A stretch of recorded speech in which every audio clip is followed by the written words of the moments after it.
Right. Praise the Lord. Hallelujah. పరిశుద్ధ గ్రంథము నుండి మత్తయి సువార్త 13వ అధ్యాయము 45, 46 వచనాలను మనం చదువుకుందాం. మత్తయి సువార్త 13వ అధ్యాయము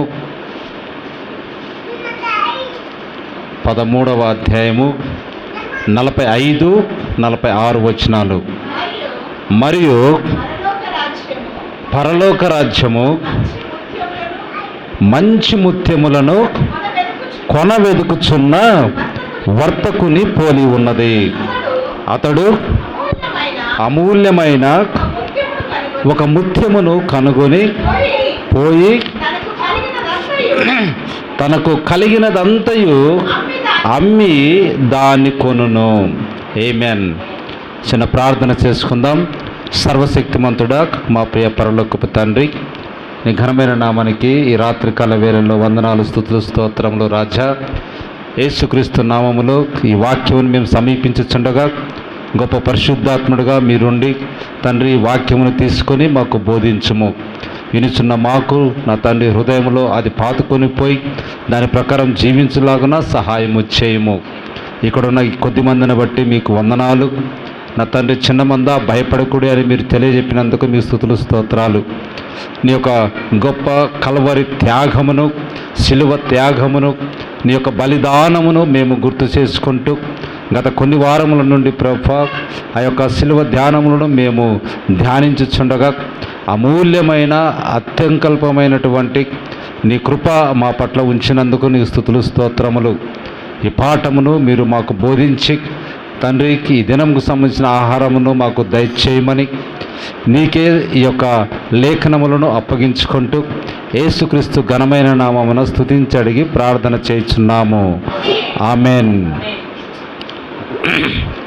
డ్రమ్ తీసాయా, పక్కన పెట్టు, కనపడకుండా పెట్టు. Praise the Lord. హల్లెలూయా. ఏమని చదువుకున్నాం మనము?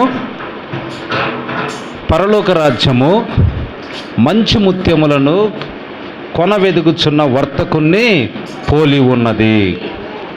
అతడు అమూల్యమైన ఒక ముత్యమును కనుగొని పోయి తనకు కలిగినదంతయు అమ్మి దాన్ని కొనును. ఆమేన్. హల్లెలూయా. చూడండి, క్రీస్తు యొక్క శిలువ త్యాగమును, బలిదానమును గురించి మనం మాట్లాడుకుంటూ ఈ అమూల్యమైన ముత్యము ఎవరై ఉన్నారో ఆ ముత్యాన్ని మనం ఎందుకు కొనుక్కొని పెట్టుకోవాలనో ఈ దినము పాఠములో మనం గ్రహించులాగున దేవుడు మనకు సహాయం చేయనుగాక. జాగ్రత్త వినాలి పిల్లలందరూ. క్రీస్తు కల్వరిలో ఎందుకు చనిపోయాడు అంటే పాపముతో నిండిన సంఘమును రక్షించుటకు క్రీస్తు సిలువనెక్కెను. ఆమేన్. హల్లెలూయా. దేనికోసం అంట ఆయన కల్వరిలో సిలువ ఎక్కింది? పాపముతో నిండిన సమాజము కోసం, లేదా సంఘము కోసం, మనుషుల కోసం ఆయన సిలువను ఎక్కినట్టుగా మనం చూస్తూ ఉన్నాం. హల్లెలూయా. ఇప్పుడు చూడండి, ఆయన కూడా కల్వరి అను గీటు రాయిపై శోధించబడి 100% ఆయన మేలిమి బంగారముతో అన్నిటికంటే గొప్ప సువర్ణమైనట్టుగా యేసుక్రీస్తు అక్కడ మనకు కనపడుతూ ఉంటాడు. శ్రమలలో ఆయన విధేయత చూపటం వలన ఏమయ్యాడు? మేలిమి బంగారములో అన్నిటికంటే గొప్ప సువర్ణమైనటువంటి వ్యక్తిగా ఆయన మనకు కల్వరిలో కనపడతా ఉన్నాడు. హల్లెలూయా. చూడండి, ఎన్నటికి మరెన్నటికి ఎచ్చట లభ్యమవని అత్యంత విలువైన వజ్రముగా ఆయన ఉన్నాడు. దేవుని యొక్క మహాత్యం ఆ విధంగా ఉన్నది. పరిశుద్ధ గ్రంథంలో ఇప్పుడు మనం చదివినట్టుగా పరలోక రాజ్యం మంచి ముత్యములు కొను ఒక మనిషి వలె ఉన్నది. అతడు ఈ ఘనమైన ఒకటిని కనుగొన్నప్పుడు అతడు తనకు కలిగి ఉన్న సమస్తమును అమ్మి ఆ ధనవంతుడితో ఈ విలువైన ముత్యమును కొనును. ఈ భూమిలో ఉన్న ధూళి నుండి సృష్టింపబడిన తీయబడిన వజ్రములన్నిటికంటే ఆయన అత్యంత విలువైన గొప్ప వజ్రమై ఉన్నాడు. ఆమేన్, హల్లెలూయా. మహా గొప్ప మేలిమి బంగారము ఆయన, ఒక గొప్ప ముత్యముగా మరియు పరలోకపు ఆభరణముగా ఆయన ఉన్నాడు. ఆమేన్, హల్లెలూయా. ఇప్పుడు గమనించండి, ముత్యము అన్ని ముత్యాల కంటే ఇక్కడ మనకు ఏమని చెప్పబడి ఉన్నది? ఏమని చెప్పబడినది పరిశుద్ధ గ్రంథములో? మంచి ముత్యం. ఈ లోకంలో ఎందరో ముత్యములాంటి మనుషులు ఉన్నారు, సక్రమమైన జీవితం జీవించిన వారు ఉన్నారు. కానీ మంచి ముత్యము, వారందరికంటే ఒక శ్రేష్టమైన ముత్యము ఒకటి ఉన్నది. హల్లెలూయా. ఈ భూమి మీద ఒకవేళ తమ జీవితాలను పరిశుద్ధముగాను పవిత్రముగాను నియమాలతోటి నిష్కపటమైన హృదయముతో గడిపిన వ్యక్తులు ఒకవేళ ఉంటే ఉండొచ్చు. కానీ ఈ మంచి ముత్యానికి ఉన్నటువంటి ప్రత్యేకత ఏంటిదంటే ఆయన పాపము లేకుండా జన్మించాడు. ఆయన పాపము లేకుండా ఈ లోకములో నివసించాడు. ఆయన పాపము లేకుండా కల్వరిలో మరణించాడు. ఆయన సమాధిని ఓడించాడు. మూడవ దినాన తిరిగి పునరుద్ధానుడైనటువంటి అందరికంటే ఒక మేలైనటువంటి మంచి ముత్యముగా యేసుక్రీస్తు వారు కనిపిస్తూ ఉన్నారు. హల్లెలూయా. ఇప్పుడు మీరు అంటారు, ఒకవేళ బుద్ధుడు మంచి వ్యక్తి అని అంటాడు ఈ లోకము సంబంధంగా, కానీ ఆయన భార్యను పిల్లలను కలిగి పాపం చేసిన వ్యక్తిగా కనపడుతూ ఉన్నాడు. కొన్ని నీతి బోధలు బోధించి, నీతి వాక్యములు బోధించి ఈ లోకంలో ముత్యముగా అతను ఒకవేళ కనపడవచ్చు, కానీ మంచి ముత్యముగా అతను లేడు. అతను చనిపోయి ఆ సమాధిలోనే ఉన్నాడు, కానీ తిరిగి లేచిన వ్యక్తిగా మనకు కనపడడు. అట్లనే చాలామంది మంచి ముత్యములాగా బ్రతుకులు ఉండొచ్చు, కానీ ఈ అమూల్యమైన ఈ మంచి వెలగల ముత్యములాగా ఎవరునూ ఉండరండి. హల్లెలూయా. కాబట్టి నువ్వు నిజమైన వర్తకుడివి అయితే, జాగ్రత్త వినాలి ఇక్కడ, నువ్వు నిజమైన వర్తకుడివి అయితే, నువ్వు నిజమైన వ్యాపారివి అయితే, ఒక మానవుడిగా నీవు దేవుడు ఎవరో అని నువ్వు తెలుసుకోగలిగితే, నువ్వు పరిశీలన చేయగలిగితే, అప్పుడు ఈ ముత్యములాగా ఉన్నటువంటి వారందరికంటే పంపించాయమ్మా, బయట పంపించినాను. ఈ ముత్యములాగా ఉన్నటువంటి వ్యక్తుల కంటే బయట ఆడుకొని చెప్పి ఎక్కడ పోలే, ఒక మంచి ముత్యముగా, నిష్కలంకుడిగా, నీతిమంతుడిగా, నమ్మదగిన వాడిగా ఎవరు కనిపిస్తున్నారు? యేసుక్రీస్తు వారు మాత్రమే కనిపిస్తూ ఉన్నారు. హల్లెలూయా. దేవుని మహిమ కలుగును గాక. ఇంకోటి ఏంటంటే, ఈ మంచి ముత్యములో ఉన్నటువంటి ఆ క్వాలిటీ ఎంతో విలువైనది. ఆ క్వాలిటీ ఏంటంటే, ఆయన లోకమును ఎంతగానో ప్రేమించెను, ఆయన పాపులను ప్రేమించెను, ఆ పాపుల కొరకు తన ప్రాణమునిచ్చుటకు ఆయన లోకమునకు వచ్చెను. ఈ మంచి ముత్యములో ఉన్నటువంటి క్వాలిటీస్, ఆ సుగుణాలు మరి ఏ ముత్యం అని చెప్పుకుంటున్న వారి దగ్గర లేనే లేవండి. హల్లెలూయా. దేవుని మహిమ కలుగును గాక. కాబట్టి మనము ఈయన ఒక యథార్థవంతమైన హృదయముతో, మానవుడు ఒక యథార్థవంతమైనటువంటి హృదయముతో దేవుడు ఎవరు, జాగ్రత్త వినాలి, దేవుడు ఎవరు అని పరిశీలన చేసినట్లయితే దానిని తెలుసుకోవాలని అనుకున్నట్లయితే, హృదయమును నిజమైన దేవుడెవరో తెలుసుకోవాలని అప్పగించినట్లయితే, వారికి ఎవరు కనిపిస్తూ ఉంటారు? యేసుక్రీస్తు వారు మంచి గొప్ప ముత్యముగా కనపడతాడు. మరి ఏ వ్యక్తి కూడా నీకు దేవుడిగా కనపడడు. ఈ యొక్క భూలోకములో రాయబడిన గ్రంథములలో అనేక గ్రంథాలు ఉన్నాయి. అయితే ఆ గ్రంథాలలో రాయబడిన వ్యక్తులు ఖచ్చితముగా తమ జీవితములలో అందరూ కూడా పాపము చేసిన వారే. అందరూ కూడా మా పాపముల నిమిత్తము మేము ఎట్లా ఈ పాపములు పోగొట్టుకుంటామని వారు భయపడిన వారే. ఆ గ్రంథాలలో ఉన్నవంటి ఏ వ్యక్తులైనా తీసుకున్నా ప్రతి ఒక్కరు కూడా ఒక ముత్యముగా ఒకరు కనపడతారేమో కానీ శ్రేష్టమైన మేలిమి ముత్యముగా ఎవరునూ లేరండి. హల్లెలూయా. దేవుని మహిమ కలుగును గాక. కాబట్టి నీ హృదయంలో నుంచి ఎవరు యథార్థవంతమైన దేవుడు, ఎవరు నిజమైన దేవుడు అని నువ్వు పరిశీలన చేయాలని నువ్వు ఒకవేళ గ్రంథాలు చదివితే నీ యొక్క పూర్ణ హృదయముతో, నీ యొక్క పూర్ణ శుద్ధ హృదయముతో నువ్వు దాన్ని ఏమంటాము, ఏ వ్యతిరేక దృక్పథం లేకుండా నువ్వు అన్ని గ్రంథాలు చదువు. అన్ని గ్రంథాలు చదివితే అప్పుడు నీకు ఏ గ్రంథము నిజమైన దేవుణ్ణి వ్యక్తపరుస్తున్నదో మనకు ఈజీగా దొరికిపోతుంది. మన హృదయము ఏ దేవుణ్ణి అంగీకరిస్తుందో ఆటోమేటిక్గా నువ్వు గ్రంథాలు చదివితే తెలుస్తుంది. అయితే ఈ యొక్క పరిశుద్ధ గ్రంథములను పట్టుకొని ముందుగానే నీ హృదయములో వ్యతిరేక భావంతో ఉండి ఈ పరిశుద్ధ గ్రంథమును చదివితే నీకు ఏ మేలు పరిశుద్ధ గ్రంథము చేయదండి. ఎందుకంటే నీ హృదయం ఎట్లున్నది? వ్యతిరేకమైన భావంతో నిండి ఉంది. కానీ నువ్వు యథార్థవంతుడివై, అంటే మంచి వర్తకుడివై, మంచి బిజినెస్ చేసే మ్యాన్గా నువ్వు ఉన్నట్లయితే నీకు ఏ ముత్యము ఎటువంటిదో, ఏ ముత్యము ఎంత విలువ కలదో నువ్వు స్పష్టముగా గుర్తించుతావు.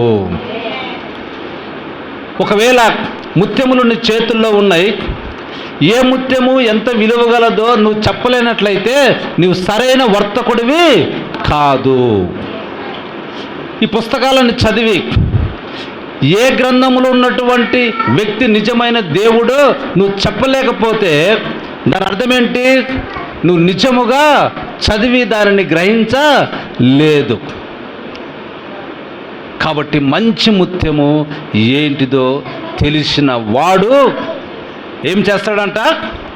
తనకున్నటువంటి సమస్తమును అమ్మి, ఆమేన్, హల్లెలూయా. అంటే తన దగ్గర ఎంతైనా ఉండని, అతని గురి ఏమిటిది? ఆ ముత్యము కొనాలి, ఆ అమూల్యమైన ముత్యాన్నే కొనాలి. రాయబడిన మాట చూడు, అమూల్యమైన ఒక ముత్యమును కనుగొని.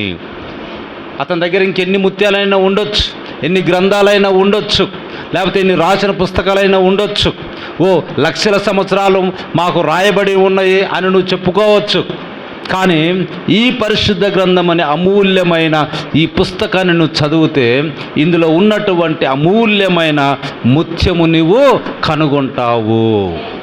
అప్పుడు నీ బంధువులను వదిలేస్తావు, నీ యొక్క తల్లిని వదిలేస్తావు, నీ యొక్క పిల్లలను వదిలేస్తావు, నీ బంధువులను వదిలేస్తావు. చూడండి, సమస్తాన్ని నువ్వు వదిలి ఎవరి వైపు వస్తావు? దేవుని వైపు, లేదా క్రీస్తు వైపు నువ్వు వస్తావు. ఆ ముత్యాన్ని నువ్వు కొనుక్కుంటావు. నీకు కలిగిందంతా అమ్మి అని రాయబడి ఉన్నది. ఎందుకంటే అతనికి తెలుసు ఈ ముత్యం యొక్క విలువ ఏంటో తెలుసు. అది వేరే వారి చేతుల్లో ఉంది, కానీ నా చేతుల్లో ఉంటే తర్వాత ఏమవుతుంది? నాకు ఇంకా ఎక్కువ విలువ వస్తుంది. ఇప్పుడు నాకున్న సమస్తాన్ని అమ్మితే ఒక 10 లక్షలు వచ్చాయనుకోండి, ఆ 10 లక్షలు పెట్టి దాన్ని దక్కించుకుంటే తర్వాత దాన్ని నేను అమ్ముకోవాలంటే నాకు ఇంకా 20 లక్షలు వస్తాయని ఆ వర్తకుడికి తెలుసు. అది నిజమైన వర్తకుని యొక్క లక్షణమై ఉన్నది.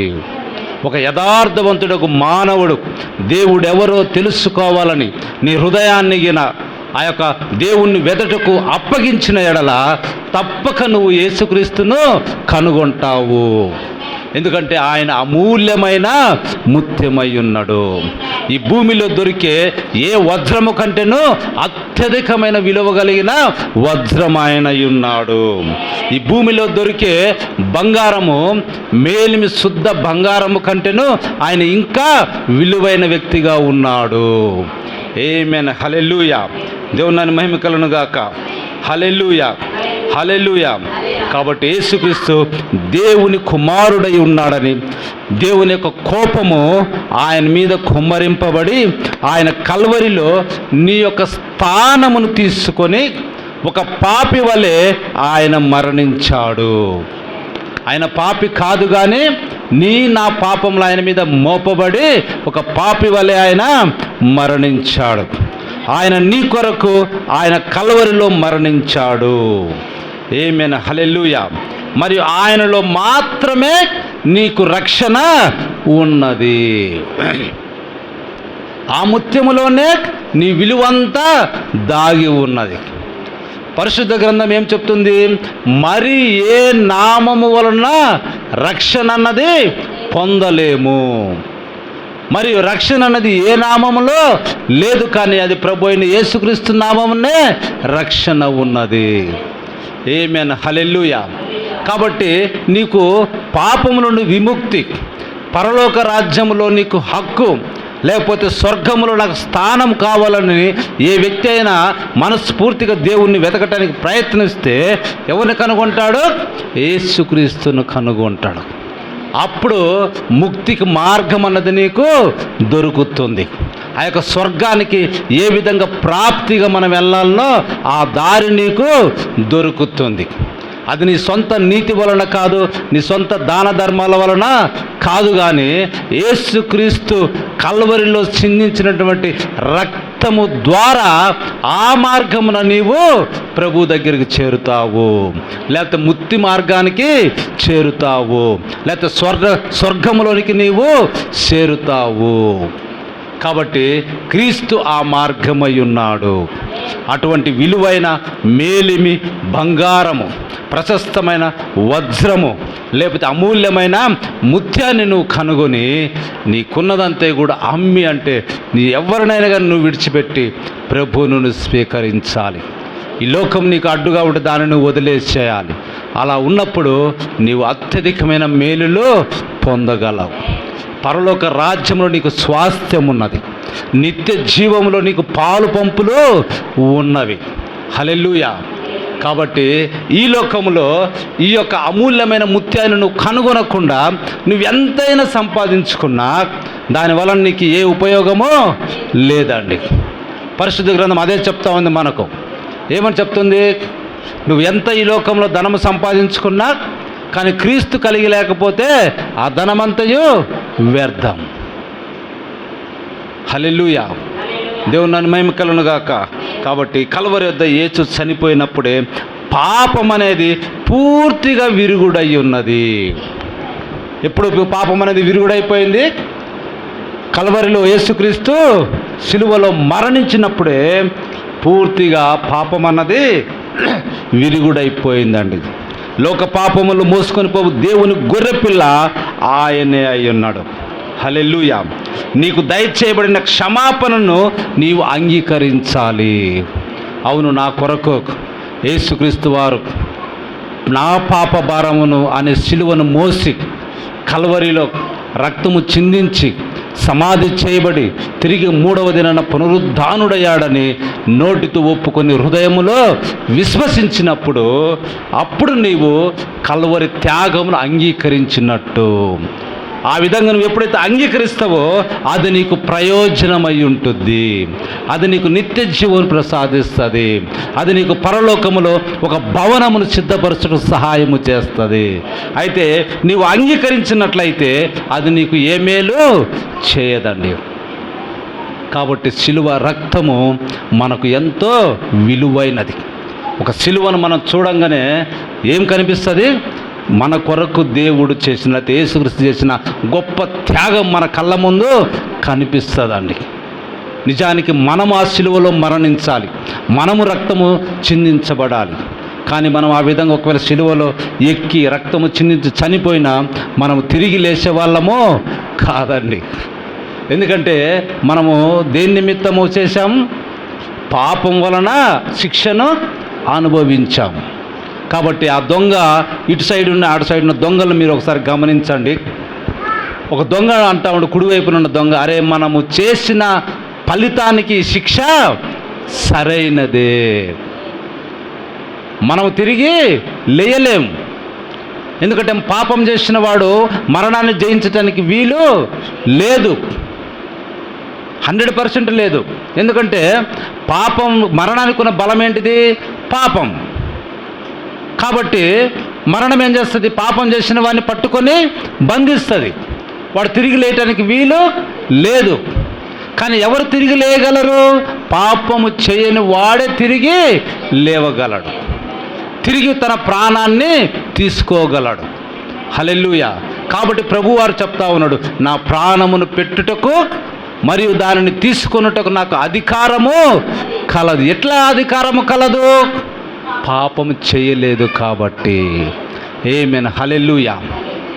ఇప్పుడు మనము పాపం చేసిన వారిని అయితే మనము కూడా తిరిగి లేయటానికి మన శక్తి సరిపోదు. కానీ మనం క్రీస్తును అంగీకరించటం వలన క్రీస్తు ఆత్మ మనలో ప్రవేశపెడతా ఉన్నాడు. అదే పరిశుద్ధాత్మ. ఆ పరిశుద్ధాత్మ ఒక శక్తి కలిగి ఉన్నది. కాబట్టి పరిశుద్ధ గ్రంథం మనం చెప్తుంది, మీరు పరిశుద్ధాత్మను పొందినప్పుడు శక్తి నొందెదరు. ఆ శక్తి నిన్నేం చేస్తుంది? మరణములో నుండి పైకి లేపుతుంది, తిరిగి పునరుద్ధానం చెందుతున్నావు. ఆమేన్. హల్లెలూయా. కాబట్టి మనకు ఆ మంచి ముత్యమును కొనుక్కున్నాం. బీదలమైన మనము ఏం కనుగొన్నాం? మంచి ముత్యం, అమూల్యమైన ముత్యాన్ని మనము కనుగొన్నాం. ఈ లోకంలో ఒకవేళ అంటరాని వారిగా మనల్ని దూరంగా తీసివేసిన వ్యక్తులుగా, పనికిరాని వ్యక్తులుగా, లేకపోతే మెదడు లేదన్న వ్యక్తులుగా, జ్ఞానం లేదన్న వ్యక్తులుగా, చదువు లేదు అన్న వ్యక్తులుగా మనల్ని వారు తోసివేసినా, కానీ మనం ఏం కనుగొన్నాం? అమూల్యమైన ముత్యాన్ని కనుగొన్నాం. కాబట్టి మన సర్వము ధారపోసి దాన్ని మనం సంపాదించుకున్నాం. హల్లెలూయా. క్రీస్తును మన రక్షకుడిగా మనము అంగీకరించాం, ఆయన మన జీవితంలోనికి ఆహ్వానించాం. హల్లెలూయా. కాబట్టి ఇప్పుడు మనం ధనవంతులమై ఉన్నాము. ఆమేన్. హల్లెలూయా. మనము పరలోక స్థలములందు కూర్చుండబెట్టబడి ఉన్నాము. చూడండి, ఇంత భాగ్యము క్రీస్తు వారి వల్ల వస్తుంటే మరి ఆ ముత్యాన్ని మనము కొనుక్కోమా? మనకున్నదంతా ఇచ్చి ఆ ముత్యాన్ని కొనగలమా? కొనుక్కోవాల్సిన అవసరము ఎంతైనా ఉన్నది. ఒక నిజమైన మానవుడు క్రీస్తును కనుగొన్నట్లయితే తనకున్నదంతా అమ్మి ఆ ముత్యాన్ని కొనుక్కోవాలి. నిజమైన వర్తకుడిగా మనం ఉంటే కంపల్సరిగా మనకున్నదంతా అమ్మి కొనుక్కోవాలని వాక్యం మనకు తెలియజేస్తూ ఉన్నది. దేవుడు మనలందరినీ దీవించునుగాక. దేవుడు తన పరిశుద్ధ వాక్యమును దీవించునుగాక. ఆమేన్. తల్ల ఉంచినట్లయితే చిన్న ప్రార్థన చేసుకుందాం.